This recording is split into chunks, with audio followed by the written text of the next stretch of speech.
कर्म, ठीक है। जी मैम। सामान्य ज्योतिष में 3 हम वर्गीकरण डिस्कस कर चुके थे। हम्म। संचित, प्रारब्ध संचित, आगामी, दृढ़, अदृढ़ और दृढ़ादृढ़, ठीक है। और कौन सा था?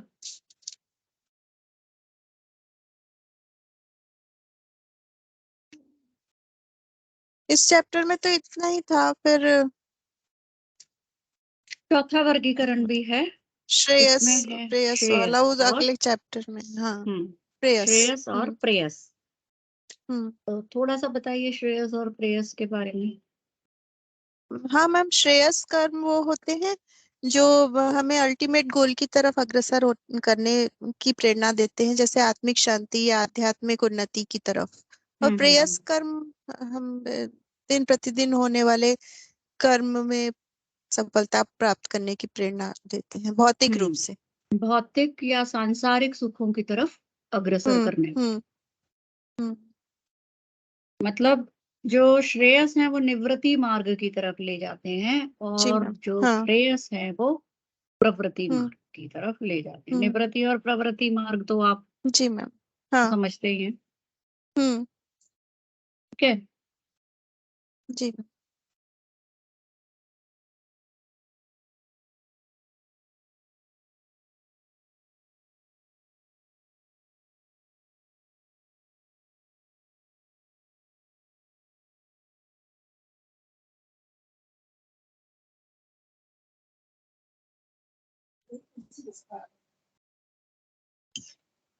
धर्म के अनुसार, हिंदू धर्म ग्रंथों के अनुसार शरीर कितने प्रकार का होता है? शरीर 3 प्रकार के होते हैं मैम। स्थूल शरीर, सूक्ष्म शरीर और कर्म शरीर। जी। स्थूल शरीर, सूक्ष्म शरीर। हाँ, स्थूल शरीर जो हमारे पास हमारी काया होती है, काया है, जो बनावट के अनुसार हमें शरीर प्रदान किया है ईश्वर ने, वो स्थूल शरीर है जो कि नश्वर है। ठीक है। स्थूल शरीर का जन्म भी होता है और स्थूल शरीर का नाश भी होता है, मृत्यु भी होती है।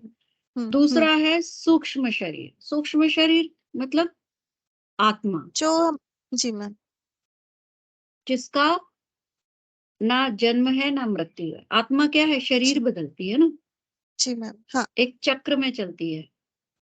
जी, जन्म लेगी, ठीक है, उस शरीर में वास करेगी। जब वो शरीर नाश हो जाएगा तो वो उस शरीर को छोड़ के अपनी अग्रिम यात्रा पर निकल जाएगी, जी, और फिर किसी नए शरीर में प्रवेश करेगी। ये सूक्ष्म शरीर है। और कर्म शरीर, कर्म शरीर क्या है बताइए? कर्मों के द्वारा संचित हमारे जो पाप और पुण्य होते हैं, उसको हम लोग कर्म शरीर कहेंगे। जो जो हम अपने कर्मों से, जो हम अपने पाप और पुण्य को भोगते हैं, वो कर्म शरीर है।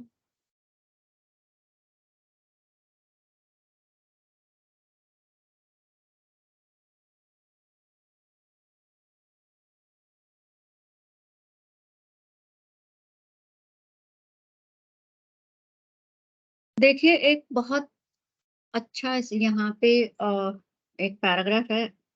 अगर आपके पास बुक है तो 103 पेज ओपन कर लीजिए। जी। उसमें दशाओं के अनुसार, ये आपके एग्जामिनेशन पॉइंट ऑफ व्यू से भी इम्पोर्टेंट है, ठीक है, नॉट ओनली फॉर दिस, कि कर्म फल के लक्षण, लास्ट पैराग्राफ ऑफ 103। हाँ मैम, हाँ, ठीक है। देखिए, एक प्रसिद्ध ज्योतिषी एच.एन. काटवे ने अपनी पुस्तक दैव विचार में यह उल्लेख किया कि ये तो हम मानते हैं, हमारा जो शास्त्र है वो इसी पे बेस्ड है, किस पे? कर्म फल के सिद्धांत पे।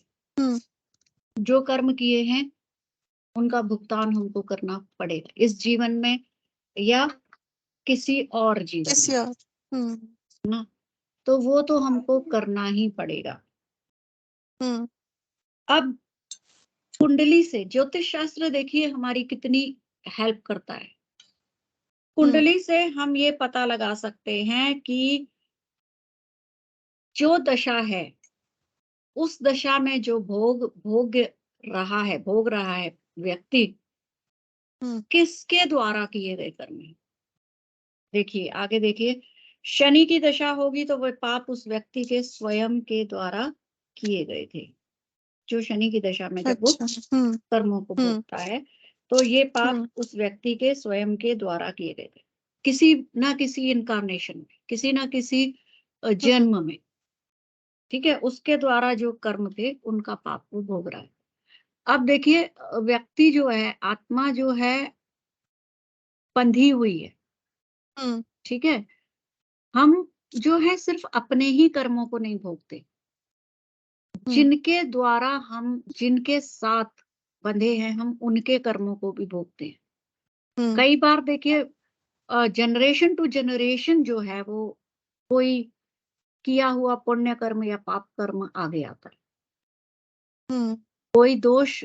और वो कैसे पता चलता है, कुंडली में दोष आ गए। बहुत तरीके के दोष हैं, अगर आप डिटेल में पढ़ेंगे तो पता लगेगा कि किस तरह से जनरेशन टू जनरेशन वो ट्रांसफर हो जाता है। यदि सूर्य की दशा खराब है तो वे पाप उसके पिता द्वारा किए गए थे। अब देखिए यहाँ पे दशाएं तो सभी आएंगी, लेकिन अगर दशा, वो ग्रह कैसे फल दे रहा है उस दशा के, ये डिपेंड करता है। हो सकता है अब सूर्यदेव जो हैं सिर्फ सजा तो नहीं देते ना, पिता है।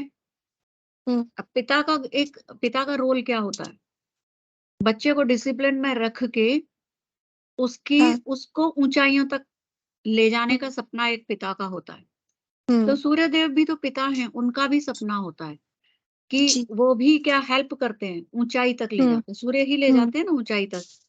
जी मैम। अब लेकिन जहां पे बच्चा गलती करता है तो माँ तो उसको शेल्टर दे देती है, फिर भी कोई बात नहीं, बच्चा है। लेकिन पिता क्या है, डिसिप्लिन के मामले में, प्रोग्रेस के मामले में कॉम्प्रोमाइज नहीं करता, उसको, बच्चे को पनिश भी करता है। जी। तो यही यहाँ पर भी ये है कि अगर सूर्य की दशा खराब है तो इसका मतलब है कि जो व्यक्ति है उसके पिता के कर्मों को वो व्यक्ति भोग रहा है। और यदि चंद्र की दशा खराब है तो वे पाप उसकी माता के द्वारा किए गए थे। राहु की दशा में वे पाप उसके पूर्वजों के द्वारा किए गए थे। शुक्र की दशा में पत्नी द्वारा, बृहस्पति की दशा में संतान के द्वारा, बुध की दशा में मित्र साथियों अर्थात उसके परिवार से बाहर अन्य व्यक्तियों द्वारा किए गए थे। और मंगल की दशा में वे पाप किसी अचल संपत्ति से संबंधित होते हैं। अब यहाँ पे भी एक पॉइंट है कि अगर मैंने कोई पाप नहीं किया तो फिर मैं उनका भुगतान क्यों करूं? जो मैंने पाप किए ही नहीं, चाहे वो मेरी माँ ने किए, मेरे पिता ने किए, मेरे सगे संबंधियों ने किए, भाई बहन संतान जिसने भी किया, उसका भुगतान मुझे क्यों? उसका भुगतान हम उस कंडीशन में करते हैं जब कहीं ना कहीं हमारा उनसे जुड़ाव होता है, हमने कहीं ना कहीं लाभ लिया है उससे। अच्छा। कैसे? सपोज पिता ने ब्राइब लिया, रिश्वत ली। अब क्या पिता उस ब्राइब को अकेले यूज कर रहा है? हाँ, रिश्वत में पिता ने एसी लगवा लिया घर में, क्या पिता अकेला यूज कर रहा है उस एसी को? जब हमने भी यूज किया तो हम उसके सुख के भागीदार बने, तो उसके पाप के भागीदार भी बने।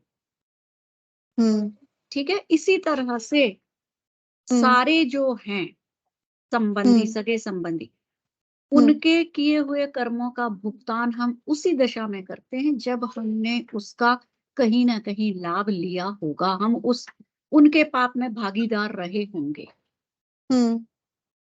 अगर हमने कह दिया, एक पत्नी है वो कहती है कि भाई पति रिश्वत ले रहा है लेकिन मैं इस पैसे को घर में नहीं आने दूं, मैं अपने संतान पे या खुद पे इसको इस्तेमाल नहीं करूँ, तो वो उसके पाप में भागीदार नहीं बने।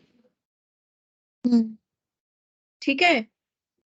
तो ये आप अच्छे से इसको पढ़ लीजिए। आगे है कि हमने पढ़ा था कि कितने तत्व होते हैं, वो भी हमारी जो कुंडली है आधारित होती है। जी मैम। ठीक है।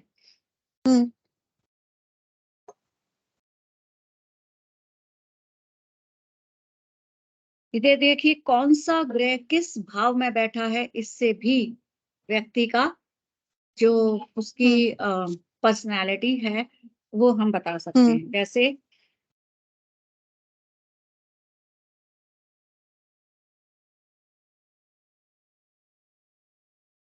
जैसे 5वें स्थान में अग्नि और धर्म बताया गया है। ठीक है। और 5वां भाव भी यही दर्शाता है। इस प्रकार जब उग्र ग्रह मंगल, केतु, सूर्य 5वें स्थान पर बैठते हैं तो उससे यह आभास होता है कि व्यक्ति बुद्धिमान होगा, धार्मिक प्रवृत्ति का होगा, आत्मिक भावनाओं वाला होगा। दूसरी ओर उसे पेट की बीमारियों और कब्ज की शिकायत रहेगी। तीसरे, उसे अपने पुत्र से परेशानी पैदा हो सकती है। क्यों?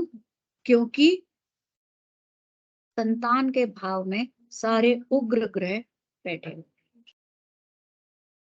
तो इस तरह छोटी छोटी बारीकियों को अगर हम देखें, और ये चीजें एग्जाम में इस तरीके से ही आ सकती है। जी। आगे देखिए, यदि बलवान सूर्य अथवा चंद्रमा बृहस्पति के तीसरे दृश कोण में बैठा है तो उससे पता लगता है। मैं 1 मिनट का ब्रेक लूंगी प्लीज। जी।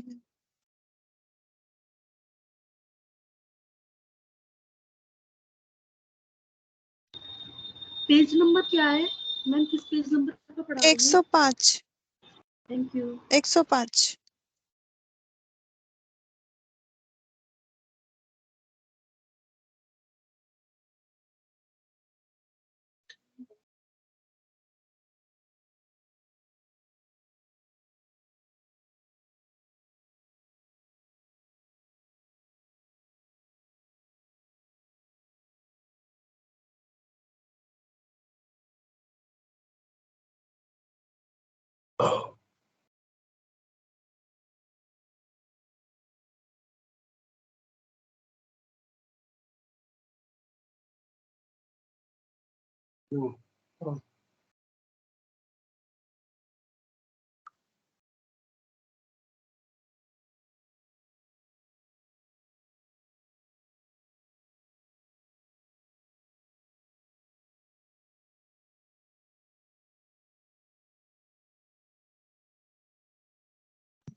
बेटू हर चीज में बेटू को मत दो, छोड़ो।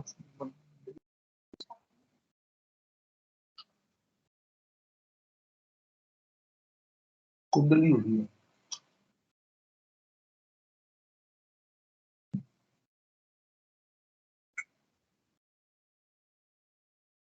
पूर्व जन्म का इसकी तरह हाँ तो मत हो। हाँ धरे हो तो कहाँ? देखिए, यदि बलवान सूर्य अथवा चंद्रमा बृहस्पति के तीसरे दृश्यकांड में बैठे हैं। दृश्यकांड कौन सी कुंडली होती है? आपने वर्ग चार्ट पढ़े हैं ना? हाँ मैम। जी मैम। कौन सी है? D3। D3। D3 बिल्कुल बिल्कुल D3 है। ठीक है।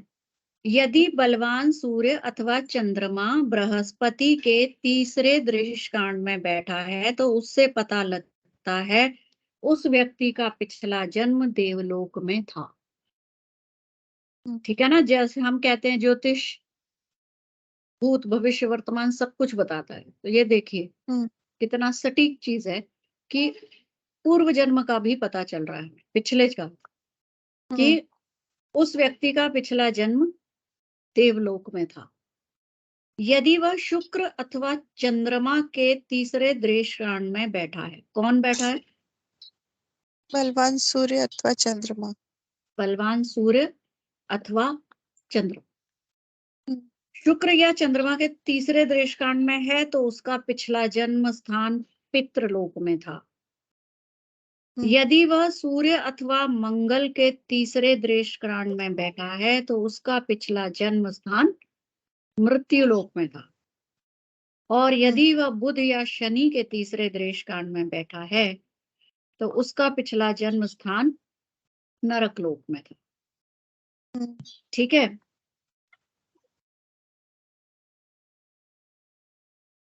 आगे भी देखिए,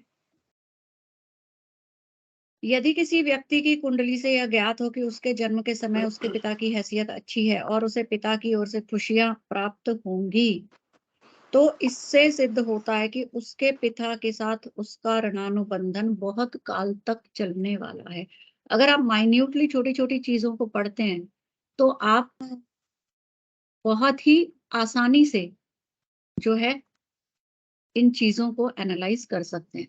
मनीषा जी कुछ पूछना चाह रही हैं? जी मैम। हाँ जी। मैम आपने बोला कि यदि कोई ग्रह बृहस्पति के तीसरे दृष्टांत में है तो इसको हमको D1 में देखना है या D3 में देखना है? D3 में, D1 में नहीं। ये D3 दृष्टांत की बात हो रही है। मतलब जैसे कोई ग्रह यदि धनु राशि में या मीन राशि में लास्ट के दृष्टांत में हो 20 डिग्री से 30 डिग्री के बीच में, हाँ जी, तब हम उसको D1 में देखेंगे कि या वो D3 में कहाँ जा रहा है, अपने से 5वीं में जा रहा है या 9वीं में जा रहा है, वो गुरु की में जा रहा है या मीन में जा रहा है, उसको कैसे देखेंगे? वो थोड़ा सा कंफ्यूजन है मैम। देखिए ये हम थोड़ा सा टाइम लेके दृष्टांत कुंडली खोलेंगे। ठीक है, उसी से हम ये डिटेल में जा पाएंगे कि कौन सा ग्रह किसके दृष्टांत में कब आया है, कितनी डिग्री पे आएगा। ठीक है, ये जो वर्ग चार्ट है डिग्री वाइज ही डिवाइडेड है जी। ठीक है, 3 पार्ट में डिवाइड हो गई D3 कुंडली। First 10, second 10 and last 10। ठीक है। अब आप ये देख लीजिए कि बृहस्पति का तीसरा दृष्टिकोण कहाँ पे आएगा और उस दृष्टांत में क्या सूर्य और चंद्रमा की उपस्थिति है? जी मैम। तो मैम मेरे ख्याल से तो इसको D1 में देखना पड़ेगा ना मैम, कि जो है वो यदि धनु या मीन राशि में यदि वो 20 से 30 के बीच में चंद्रमा बैठा है या वो बैठा है तो उसका मतलब है कि वो तीसरे दशकांड में है गुरु के। हाँ, गुरु के तीसरे। नेचुरली देखो लग्न कुंडली को तो आप अवॉइड कर ही नहीं सकते। हेलो जी हाँ है बोलो ना? कौन? अनिल जी जी ma'am. Please Radhe mute Radhe कर लीजिए। जी। तो ठीक है आप पहले तो लग्न चार्ट से ही देखेंगे और उसके बाद देखेंगे वो दृष्टांत में कहाँ जा रहा है। जी, है ना? ठीक। और किसको देखना है? सूर्य और चंद्रमा को देखना है जी। और बलवान ग्रह है कि नहीं ये हम लग्न कुंडली से ही देखेंगे ना। जी। ये लग्न चार्ट तो हमेशा साथ रहेगा ही रहेगा। D1 तो उसको तो आप भूल ही नहीं सकते। मतलब मैम यदि सूर्य और चंद्रमा बलवान नहीं है या पाप ग्रहों के द्वारा कुछ भी अफेक्टेड है तो फिर भी यदि वो बृहस्पति के दृष्टांत में होगा तो हम उसको इतना रिजल्ट को अच्छा नहीं बोलेंगे, है ना? हाँ, इतना रिजल्ट अच्छा नहीं होगा, लेकिन ये तो है कि किस काल में लोक में था ये तो हमें वो बताएगा ही। जी मैम, ठीक है मैम, थैंक यू। इससे सिद्ध होता है कि उसके पिता के साथ उसका ऋणानुबंधन बहुत काल तक चलने वाला है। अगर जन्म के समय उसके पिता अच्छी हैसियत में है, ठीक है, तो उसके पिता का ऋणानुबंधन आगे भी अच्छा चलेगा और अपने पिता से लाभ या हानि उस समय प्राप्त होगी जब उसके पिता एक विशेष स्तर तक पहुंच जाएंगे। बच्चे के जन्म से 4-5 वर्ष तक उसकी ओर से कोई विशेष कर्म जानबूझकर नहीं किया जाता। तो अब आपने देखा होगा कि अक्सर कहा जाता है कि 12 वर्ष तक की उम्र तक जन्म चार्ट एनालाइज नहीं करना चाहिए। जी। ठीक है, क्यों? अब हम्म। इसका आंसर इसीलिए यहाँ पे है हम्म। कि 4-5 वर्ष तक का बच्चा खुद से कर्म नहीं कर पाता है। ठीक है, हम्म। जो भी कर्म है उससे करवाए जाते हैं। उसे अपने माँ-बाप के कर्मों पर निर्भर होता है। फल दीपिका के अनुसार कोई भी बच्चा 4 वर्ष की आयु तक अपनी माता के पाप कर्मों का फल भोगता है। 4 से 8 वर्ष तक उसके अपने द्वारा किए गए असामान्य पाप कर्मों के फल भोगता है। अब आगे देखिए, यदि किसी व्यक्ति का चंद्रमा खराब हो तो उसकी माता अधिक जीवित नहीं रहेगी। यद्यपि माता के जीवन को प्रभावित अन्य बातें भी होंगी। अगर माता जीवित भी होगी तो कुछ ना कुछ परेशानियां मानसिक या शारीरिक रूप से उसको झेलनी पड़ेगी। यहाँ पे और उदाहरण दिए हुए हैं।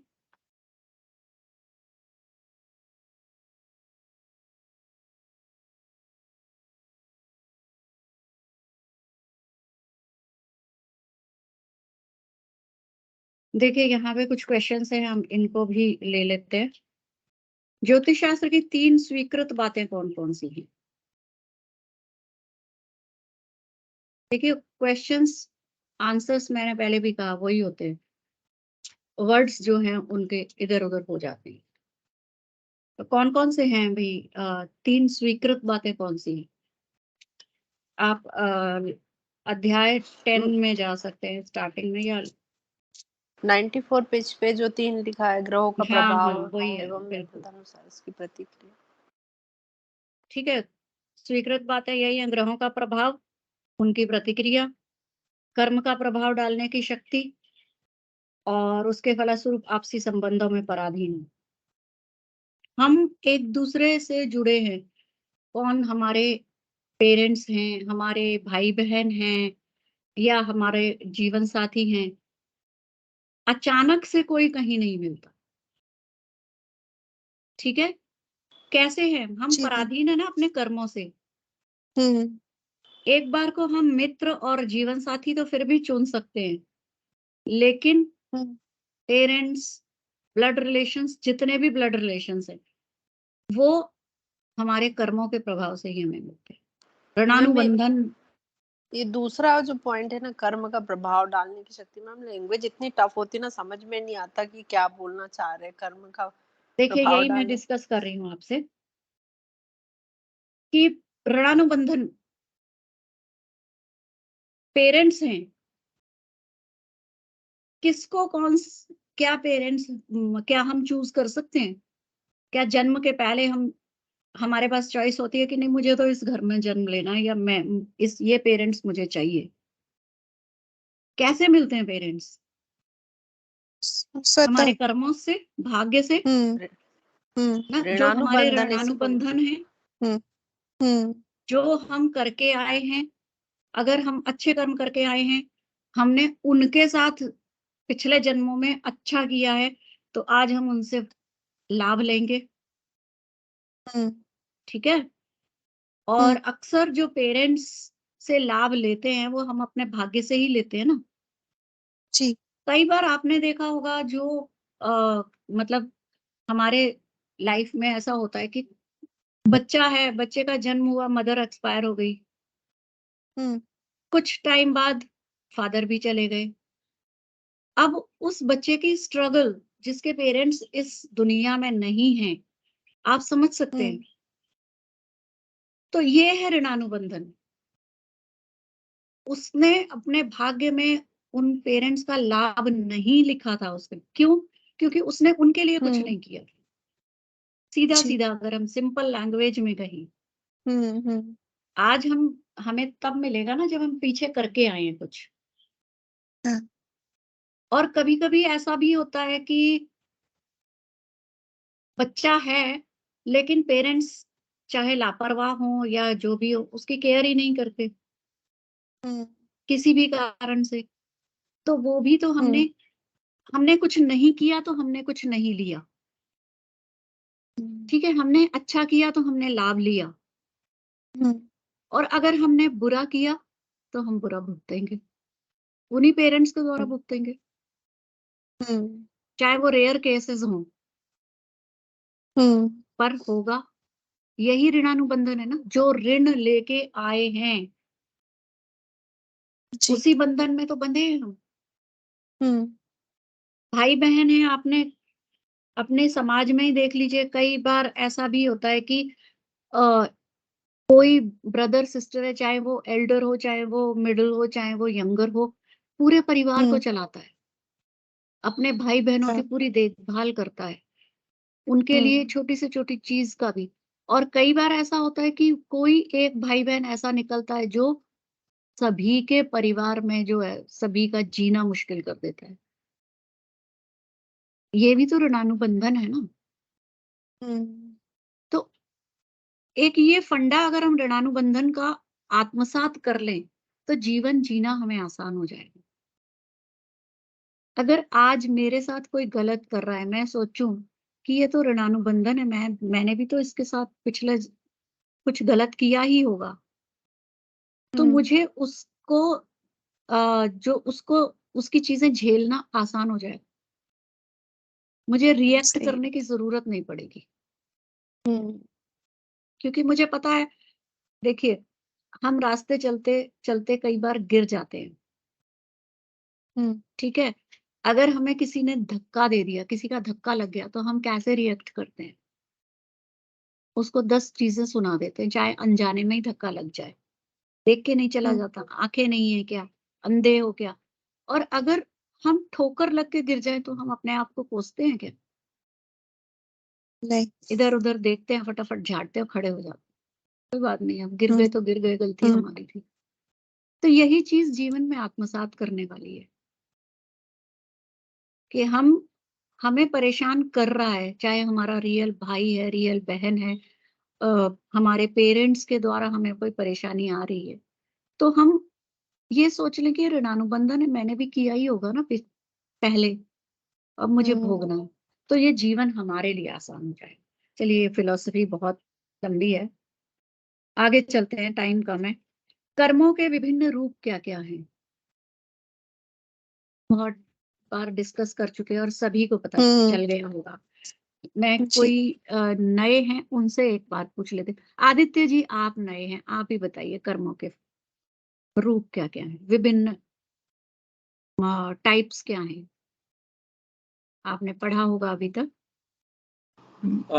संचित कर्म, हम्म फिर प्रारब्ध, हम्म तो याद है, और इसके अलावा 3 है, इसमें 3 है।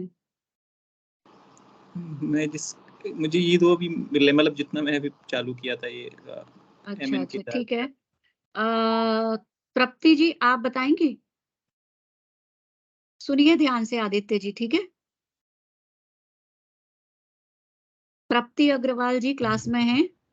यस मैम, नहीं समझ में आ रहा, एक्सप्लेन कैसे करना है, नहीं आ रहा मुझे। बस टाइप्स बताने हैं, एक्सप्लेनेशन तो मैंने मांगी नहीं। नहीं आ ओनली रहा। 3 types of Karma, main type कौन सी है? तो अभी आदित्य जी बता चुके हैं, एक रह गया उसमें। आपके एग्जाम को हार्डली 10 डेज रह गए हैं। चलिए, विनीता गोयल जी, आप बताएंगे? विनीता जी, आप जय क्लास में गणपति हैं? की मैम। जय गणपति की। हाँ हाँ जी, मैंने अभी जस्ट ज्वाइन करा है 11:30 के हिसाब से। जी जी, 11 o'clock क्लास स्टार्ट होती है। हाँ, लिंक जो हमारे ग्रुप में आई थी वो 11:30 थी मैम, रूपाली जी और मेरे लिए। May be. हाँ, मेरे प्रवीण 2 में भी 11:30 आई थी एक्चुअली, इसलिए मैंने भी अभी ज्वाइन किया। Okay okay, it's okay. अच्छा, बताइए कि कौन कौन से कर्मास हैं? आप P2 के भी संचित हैं है, क्या इसमें? संचित है और प्रारब्ध है जी, P2 के भी है। अच्छा अच्छा, तब तो मैम आप तो पहले P2 और कर चुके P1 दोनों एक साथ ही दे सकते हैं? हैं। P2 P1 दे सकते हैं, यस, क्योंकि डेट्स अच्छा अलग अलग है ना एग्जाम की। मैम, मतलब संचित होता है, प्रारब्ध होता है, क्रियमाण होता है। ये थोड़ा सा मिक्सअप हो गया। मनीषा जी, चलिए हमने अभी संचित। लेटेस्ट पढ़ा है, आप सुनिए देखिए। मनीषा जी। मैम कर्म होते हैं कायिक, वाचक, मानसिक, और दूसरा टाइप है इसका संचित, प्रारब्ध और आगामी, और एक बिल्कुल होता एग्जैक्टली। है श्रेयस कर्म, और एक और क्या होता है, प्रेयस कर्म। यस, हाँ, उसके I think पहले दृढ़ अदृढ़ वाला है।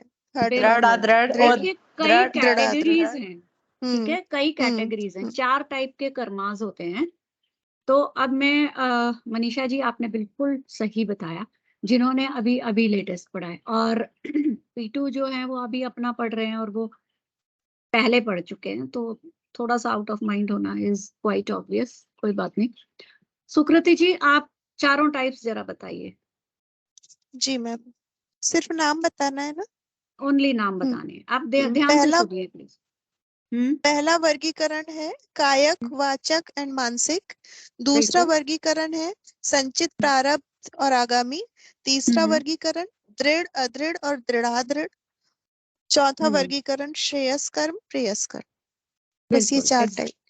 ये 4 टाइप के कर्म हैं, और जो P2 से भी हैं, मैं उनको भी कहूंगी कि ये जो है हमारा जो बेसिक है, हमारा जो शास्त्र है, ज्योतिष शास्त्र जो हम पढ़ रहे हैं, कर्म बेस्ड है, ठीक है। हमारी सारी थ्योरीज कर्मा के बेस पे हैं, हम कर्मा के बेस पे ही चलते हैं।